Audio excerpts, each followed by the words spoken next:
Process to account,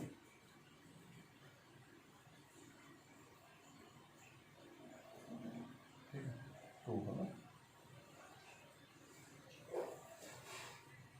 column का नाम लिख लेना आप लोग, ठीक है।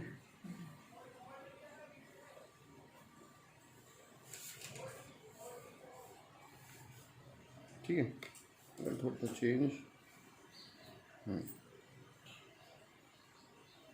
लिख रहे हैं ना, ठीक है। प्रोसेस टू में क्या लिखेंगे, प्रोसेस वन में क्या लिखे थे कि बाय प्रोसेस टू लिखे थे, यहाँ लिखेंगे टू प्रोसेस वन, या ट्रांसफर फ्रॉम प्रोसेस वन लिख सकते हो यहाँ पे, ठीक है। ट्रांसफर, वहाँ लिखा था ट्रांसफर टू, यहाँ ट्रांसफर फ्रॉम ना, transfer from process one account, process one से आया है, ठीक है। कितना, 950 यूनिट 19,000 रुपये के, ठीक है। 950 यूनिट 19,000 रुपये में आया है। इसके बाद आगे देखते हैं हम लोग। आगे हमारा देखिए कि प्रोसेस टू में जो है मटेरियल लगा 3,960 रुपये, 6,000 रुपये डायरेक्ट वेजेस दिए, प्रोडक्शन ओवरहेड दिए 6,000 रुपये, ठीक है। तो to material to direct wages to production overhead, यह अकाउंट लिख सकते हो, नहीं लिखो तो भी चल जाता है, ठीक है। 3960 इसका 6,000 रुपीज़ और ये 6,000 रुपीज़, ठीक है। इतना हमारा क्लियर है ना। फिर आगे देखते हैं हम लोग। उसके बाद इसमें 10% का लॉस हो जाता है, 840 यूनिट बनेगा, ठीक है। और जो 10% का लॉस होगा वो 8 रुपये के हिसाब से सेल हो जाएगा, 8 रुपये के हिसाब से। तो बाय नॉर्मल वेस्टेज 10% दिया हुआ है, नॉर्मल वेस्टेज अकाउंट, ठीक है। 950 यूनिट आया यहाँ पे, अब पहले वाले में 1,000 आया था, यहाँ पे कितना आया, 950 यूनिट बनने के लिए आया है, 950 यूनिट बनने के लिए आया, जिसका हमारा 10% का लॉस हो जाएगा, ठीक है। तो 950 यूनिट्स का 10% निकालेंगे तो 95 यूनिट आएगा। 95 units at the rate of कितने रुपये से मिलेगा, ये 8 रुपये था, 8 पर यूनिट, 8 रुपये पर यूनिट के हिसाब से 95 का निकालेंगे हम लोग, तो मेरे ख्याल से आएगा ये 860 रुपये आएगा कि 960 रुपये आएगा, ठीक है। देख लो 960 आ रहा है कि 860 आ रहा है, ठीक है। यह आ रहा हमारा 760 आ रहा है, कैलकुलेटर से करेंगे तो, ठीक है। 95 इंटू 8 करेंगे तब ना, ठीक है। ये हो गया। अब 950 यूनिट में 95 माइनस करने के बाद हमारा बनना चाहिए 855 यूनिट बनना चाहिए, ठीक है। बना कितना है, अगर इससे कुछ अलग हुआ तो अलग तरीके से बनाएंगे। कितना बना है, 840। हमारा बनना कितना चाहिए था, 855। इसमें से इसको माइनस करने के बाद 855 यूनिट्स बनना चाहिए, और हमारा बना कितना है, 840 बना हुआ, क्वेश्चन में लिखा है 840 यूनिट आउटपुट दिया है, उत्पादन हमारा 840 यूनिट दिया है प्रोसेस टू में, ठीक है। तो हम लोग को इस स्थिति में क्या करना चाहिए, by balance carried down, bracket में नॉर्मल हमारा इतना बनना चाहिए था, नॉर्मल आउटपुट, ठीक है। आप लोग में जगह नहीं होती, यहाँ पे लिख लेना नॉर्मल आउटपुट, जैसे कि मैं लिख देता हूँ, ठीक है। नॉर्मल आउटपुट का मतलब ये है कि हमारा 855 यूनिट बनना चाहिए नॉर्मली, जैसा हम लोग पहले का हमारा अंदाज़ा जो होता है, पहले से एस्टिमेट होता है कि भाई 950 में 95 यूनिट चला जाएगा तो 855 बनेगा, ये हम अंदाज़ा सोचे हैं। पर हमेशा वो तो नहीं होता, आप अंदाज़ा सोचते हो, हमेशा वैसे नहीं होता, थोड़ा सा अच्छा भी हो सकता है, थोड़ा सा बुरा भी हो सकता है, तो यहाँ पे बुरा हो गया, ठीक है। तो निकाल लेते फिर अभी यहाँ पे 950 यूनिट, इसको ऐड करोगे 1966, 31 और 3 34, 960, 60 से 60 माइनस तो 2 0, 9 से 7 माइनस तो 2, और 34 का 34 200, ये हो गया, ठीक है। अभी जो बाय बैलेंस कैरी डाउन आया है इसको उधर उतारेंगे। अभी हम लोग क्या किया, सिर्फ इसमें से नॉर्मल वाले को माइनस कर दिए, है ना। हम लोग पर यूनिट भी इसी का निकालते हैं, ऐसे ही निकालते हैं हम लोग पर यूनिट भी, ठीक है। To by balance carry down हो जाएगा, to balance brought down, normal output, ठीक है। मेरे पास यहाँ जगह लिख देता हूँ मैं, नॉर्मल आउटपुट 855 यूनिट्स इंटू 34200, ठीक है।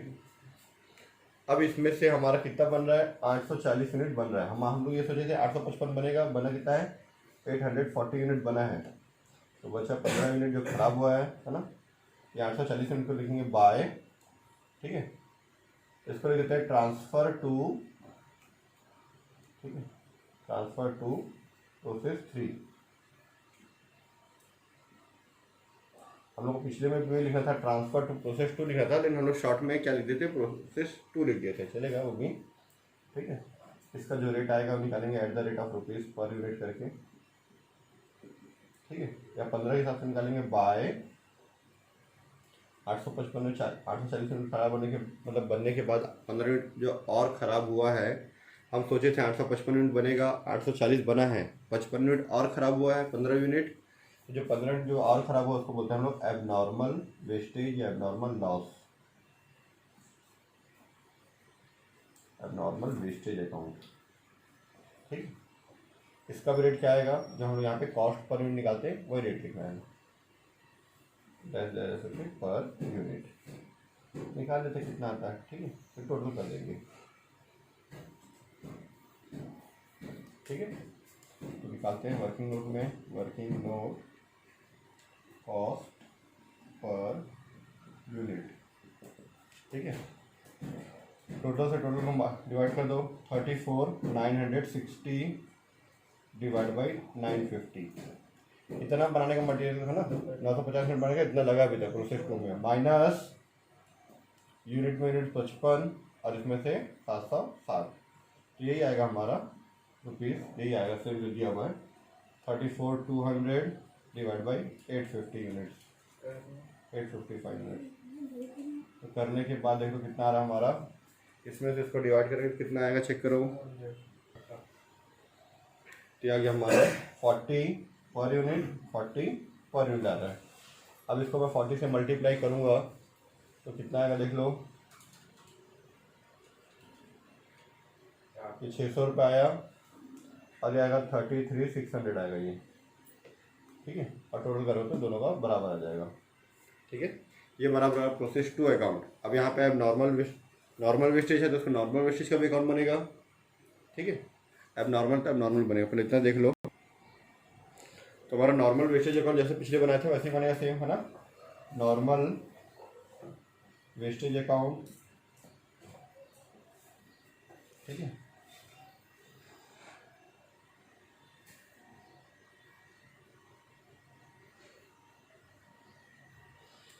प्रोसेस 2 में क्या लिखे थे, बाय नॉर्मल वेस्टेज 95,760 लिखे थे, ठीक है। यहाँ लिखे नॉर्मल वेस्टेज में 2 प्रोसेस 2 अकाउंट,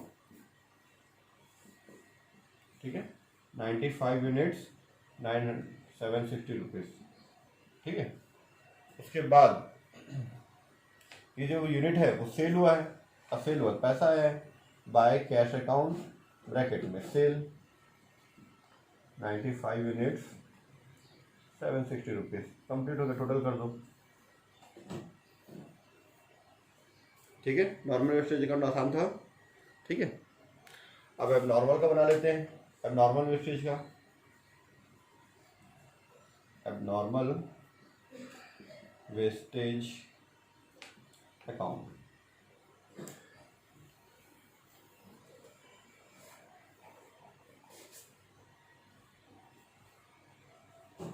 ठीक है। अब नॉर्मल वेस्टेज में भी वही प्रोसेस 2 में क्या लिखे हैं, बाय अब नॉर्मल वेस्टेज अकाउंट, प्रोसेस 2 में लिखे हैं बाय अब नॉर्मल वेस्टेज अकाउंट 15 यूनिट 600 रुपये। अब नॉर्मल वेस्टेज में लिखेंगे 2 प्रोसेस 2 अकाउंट 15 यूनिट 600 रुपये, ठीक है। ये 15 यूनिट बनाने का खर्चा कितना आया, 600 रुपये। ये कौन सा है, वेस्टेज है, ये खराब वाला है। 15 यूनिट बनाने का खर्चा कितना आया है, 600 रुपये आया है, लेकिन ये 15 यूनिट 600 रुपये में बिकेगा क्या, नहीं। रेट क्या है अभी, वेस्टेज का रेट क्या है इसमें, प्रोसेस 2 में 8 रुपये, 8 रुपये के हिसाब से बिकेगा। हमको 15 यूनिट बनाने का खर्चा कितना है, 600 रुपये, तो कितने में बिकेगा वो, उसको सेल करेंगे तो बाय कैश अकाउंट ब्रैकेट में sell at the rate of ₹8 per unit, 8 रुपये पर यूनिट के हिसाब से सेल होगा वो 15 यूनिट। तो 15 यूनिट का मैं 8 से मल्टीप्लाई करूँगा तो 120 रुपीज़ में सेल होगा। हमको ये 15 यूनिट बनाने का खर्चा कितना आया है, 600 रुपये आया है, और सेल कितने में हो रहा है, 120 में। तो बाकी 480 रुपये का क्या हो गया, लॉस हो गया। ठीक है, 480 रुपये क्या हो रहा है, लॉस हो रहा है। तो कौन सा लॉस है, मार्केट में बेचने जा रहे हैं प्रोडक्ट को, वाला लॉस नहीं है। बनाते समय जो खराब हुआ है, कॉस्ट निकालते समय या प्रोडक्ट को बनाते समय जो लॉस हुआ वो लॉस है। तो उसको हम लेते हैं बाय, उसका नाम है costing profit and loss account. Costing profit and loss account bracket में लॉस, कंप्लीट। ठीक है, ये हो गया हमारा प्रोसेस 2 अकाउंट कंप्लीट। इसी तरह से प्रोसेस 3 बनेगा। प्रोसेस 3 में एबनॉर्मल इफेक्टिवनेस आएगा। ठीक है, तो ये दोनों इधर आ जाता है और ये इधर आता है, वो मैं बता दूंगा ना।